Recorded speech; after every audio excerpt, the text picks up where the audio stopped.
and have also participated in governorship debates with Fashola and Co. It really had body of late.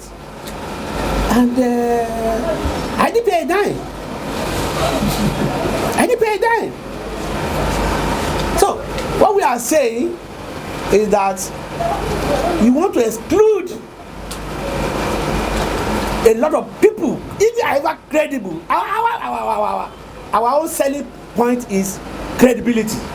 Now, however credible you are, and you know their own candidates, they dip hand in the public treasury to remove money and to pay for their candidates. They are using public treasury, public money to fund their candidates, even if it's in millions. We don't loot the treasury, and we say they must maintain the status quo. What INEC is doing, let them do it, because that was what Gani fought for us to Supreme Court. In fact, we rather not contest that to betray Gani's legacy. What do you want to gain? We must insist and take this matter all the way up to Supreme Court, because that's what Gani fought for, and that's why we are able to illiberalize the political space. And unfortunately, people that are learned, that knows about all these things, the decision is asking. And like I said, we have been contesting the election and we have not been paid a dime. And the truth also is that Ambode never paid a dime to collect form. Why never did? Fashola never. Nobody did. What is the precedent of Mrs. Phillips? Why? What is he up to? And it is clear deliberate effort, deliberate design to deny credible elements, credible opposition party from participating. Ask them what is the source of their own payment for their candidates. They dip hand into the public till. Even inhuman. First is that the Lagos State government has refused to pay 18,000 minimum wage for a long time, even since when it has been won legally by the Nigerian workers. And this government has no moral fiber to ask people to pay 50,000 naira to contest in any election. Not even 20,000 naira. Not even a dime. This is the same government that did not pay minimum wage at all. So we are calling on all the workers of Lagos State. We are calling on journalists. We are calling a lot of people that the Jagaban Tinubu hegemony in Lagos State are trying to create another empire of their own, which Lagosians have to go against. The second thing is this: the issue of the tax clearance.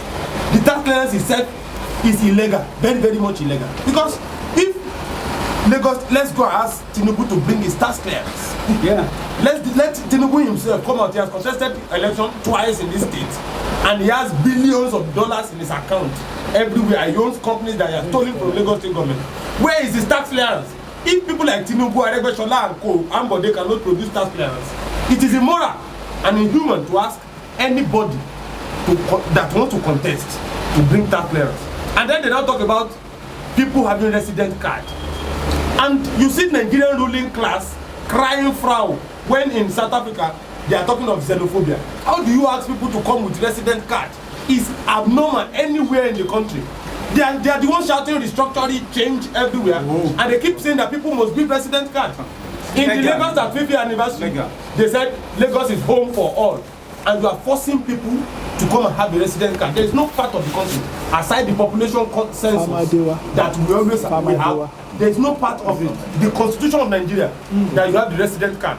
And so once the resident card is not in any part of the constitution of Nigeria, it is null and void.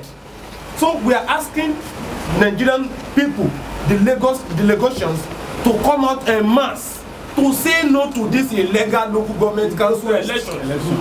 We need to protest from everywhere we are in Agege, Oju, Elegba, Oshodi, Mushin, to stand up and say no to a Lagos State government that want to continue to put its slaves and boys as no government leaders in this state and also in all other parts of the state.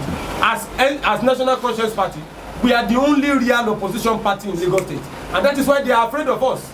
They are afraid of our 10-care programs. They are afraid of the fact that we are going to return Lagos State to a real welfare state. They are also afraid that we are going to expose all the billions of naira they have stolen from this Lagos state. They are afraid that we are going to return the land of people of Otonogbame, but they are not the other places to them. These are the manifesto that they are afraid of the National Conscience Party, and that's why they are bringing all these anti-people, unconstitutional and illegal guidelines. We are saying no massively, and Luther continues. If peradventure that LASEIC goes on to conduct the elections on July 22, then what will you change the trajectory of your demands and agitation? No. We will not pay a dime to contest election. We don't even have the money. They have been dipping hand into the treasury to pay for their candidates. We don't have the resources. They are stealing from the public money. Ask them where they got the money to pay for their candidates. They dip hand into the public treasury. We will rather not contest under this obnoxious conditionalities. We rather not contest. Otherwise, it's a betrayal of Danifahimi's legacy, who fought to turn to Supreme Court to liberalize and abolish those constitutionalities. So it will be a betrayal on our part. So we are going to proceed to logical conclusion. We will never pay a couple. A lot of money has been voted for LASEIC for this exercise. They don't have a website. They don't have an email. They don't have it. What are they going to use the money for? They are now levying candidates. I never believed that Phillips will preside over this type of shenanigans. I never believed, because I know her very well, and I spoke to her that those conditionalities are unlawful. You are a judge of. I said you are telling me that you've investigated is lawful. You investigated the ruling for that Ghani got there was no ruling. I'm sure you should have done our research. If we are applying a particular ruling of Supreme Court on this matter, she is already aware. Why are they insisting that they must charge candidates?